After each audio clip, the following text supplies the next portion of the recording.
Hey everyone, welcome back to my channel. I want to apologize. I have not been uploading as regularly for a while now.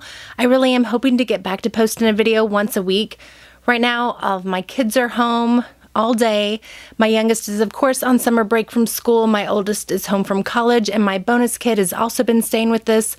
I love having all three kids at home right now, and so my focus is on them and not so much on getting videos posted. Plus, I still do work 2 jobs. The struggle is real, but school starts back soon and I'll have a little more time, so hopefully I can get back on some type of schedule. Maybe, hopefully, we'll see. So, the woman we are going to be talking about today has disappeared under very strange and extremely concerning circumstances. I really thought this story would blow up and be like all over YouTube, so I hesitated to cover it because I like to do the ones that are not getting coverage.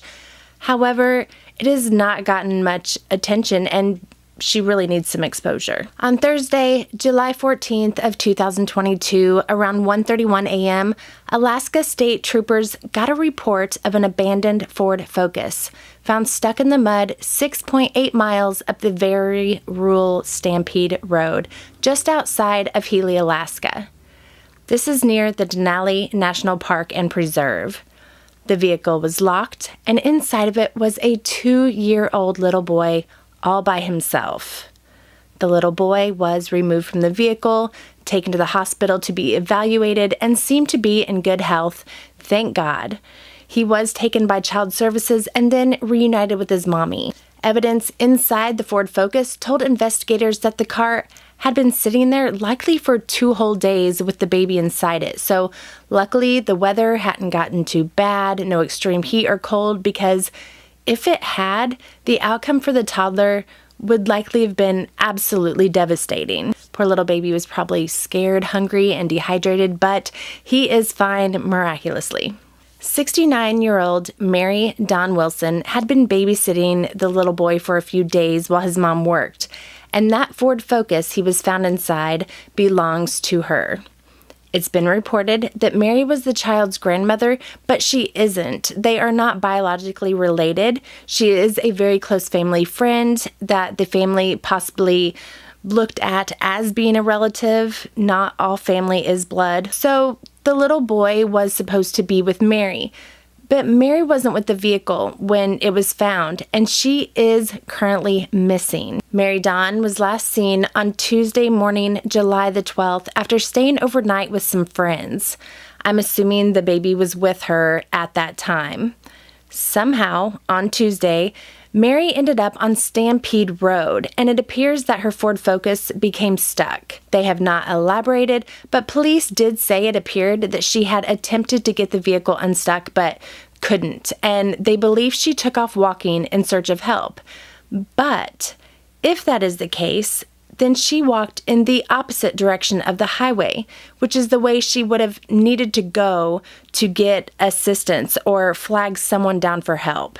Now, the reason they think she took off in the wrong direction is because they did find some clothing on the trail that they believe belongs to Mary.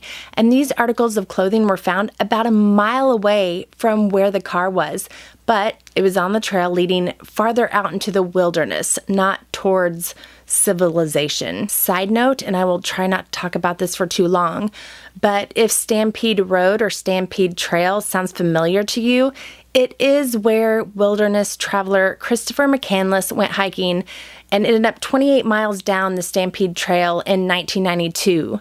The river was overflowing, he couldn't get across it, so he was pretty much stranded. And he survived there in the Alaskan wilderness for 114 days before dying of starvation in an abandoned transit bus. There is a book and movie based on his story called Into the Wild. So if you've heard of the Stampede Trail, that is probably from Chris's story. That area is known to be very rugged and very dangerous. Multiple people have died out there or become stranded and needed rescued trying to find the famous bus, I think they call it the Magic Bus, where Chris stayed and eventually passed. So many people, in fact, that they removed the bus in 2020 and put it in a museum to try to deter people from hiking out there to see it. So it is a dangerous area, especially if you go out there unprepared. The Teklenika, I think I'm pronouncing that correctly, the Teklenika River gets very high during the summer, and it is too dangerous to cross with its strong current. People have tried to cross it and drowned. The Sushana River can also be very dangerous. The terrain is rough. There are wild animals, bears, foxes, moose, wolves, and Stampede Road itself. You get to it from the George Parks Highway. I think it's also Alaska Route 3. It is a paved road to mile 4. Then I believe the road turns to dirt, but you can still drive on it in like a basic vehicle until about mile 5. After that, you're going to need 4-wheel drive or a really good ATV because it gets rough and eventually the road ends and it's nothing but Alaskan backcountry. Mary's Ford Focus was found at mile 6.8, so I have no doubt her small vehicle was having a hard time navigating the road, and that's likely how it became stuck. Maybe she was attempting to turn around and hit mud. I'm really unsure how she got stuck there. There has been quite a bit of rain in that area, and I believe it did rain within the time frame of the 2 days when the car had been sitting there and Mary would have been walking. So if there were any footprints, they have now been washed away because of the rain, and there's no longer prints in the dirt that can be followed. Scent dogs, drones, park rangers, volunteers, military personnel, and law enforcement spent 3 days searching for Mary via the air and ground. Nothing was found except the clothing on the trail. They have not given details as to the clothing type or what condition the clothing was in, nor have they said whether or not dogs hit on Mary's scent. Again, very heavy rain could wash away any human scent left behind and make Mary harder to track. I have not seen anything about a cell phone being found, any pings from a cell phone, or whether Mary even had one with her at the time. This case has been changed from an active search strategy to a reactive search strategy, which means they aren't going to search anymore unless they get more information, unless people call in tips or they find out something new. They only search for 3 days. What if she is still out there, confused and lost, hoping someone is coming to find her? Now, Mary has been described as a very caring person, someone who was always trying to help others, a woman who would take people in when they had no one else and nowhere else to go. She does not seem like the type of person that would just purposely abandon a child, especially such a young and defenseless one, all by themselves in a car for days. I know in my videos I am always preaching that you never, under any circumstances, leave a child alone in a car or anywhere. In this case, if Mary was the one that left him, I believe it was for the child's own protection and that she did not intend to be away from that car for very long. This is probably not an area where a 69-year-old grandmother would decide to just take off on a quick hike while leaving a baby in a car. Like I said before, there are lots of wild animals, bears, wolves in that area, and Mary may have felt that it was too dangerous to carry the child with her and that the little boy would be safer inside the car while she sought help. I don't know, but I am just so thankful that this little guy was found safe and unharmed before it was too late. Police say there is no evidence of foul play. I did see someone comment on a news link that Mary had a restraining order out on someone, but the commenter did not give additional details, and I could not, for the life of me, find any other information on that, so take that with a grain of salt. If that is true, then I hope police checked into this person. I also hope they took DNA evidence and fingerprints from the Ford Focus to prove that Mary was the one driving it, because what if she was never out there and someone else left the car there with the child inside? What if Mary left some of those articles of clothing on the trail as a clue because she knew she was in trouble and that people would be searching for her? I also hope the clothing was checked for DNA because, again, what if someone else left the clothing there as a diversion?